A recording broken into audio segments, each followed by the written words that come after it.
Daim, can daim. Ay, sıfatın olsun, sakalın olsun, saçın olsun, etkimasın iyisin, sıkarayın elini. Bir tane kafeye çıkaçtım. Bir lustro çıkıp verirsin abi. Pul üzülüş yani. Bir adı bek belliğin, gücün yetip, urup bilmeyecek adamına karı verme deyiptirler. Nakıl, şunu belliğin düşündün mü? Belledim. Hile lustroğa geldin sen düşündün mü? Yine bir adı bek belliğin, hakiki erkek kişi, öylönmeli, karın çıkarmalı, bir bayamalılar düşündün mü? Hani neye hildat gereksen o? Ma, skitkada duran adına mı ya?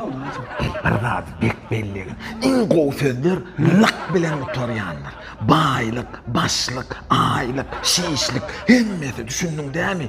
Kengurleme iyidima düz. Ene şunlar 50 götürme skitka suat, kimim yok.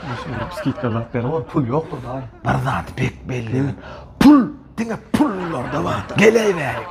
Ene, ardan, bir adı bek belliğin, pul yoğun, dost yoktur. 40%'den o ardan nasıl düşün, lustran biri. Bir adı yine bek belliğin, işlep, bayap bolyan neler, işlep dine elinde mavol kazanıp bolyan. Lustro'dan hala değil mi onu? Ey inim bir adı bek belliğin, halınmayan sözler var ha, iyi bilen oturyanlar, yazgı, bergi, görgü, şu zatlar bek belliğin oyadın yazıp alın. Dayı. Karar akıl verdin, lustro vermedin deray dayı.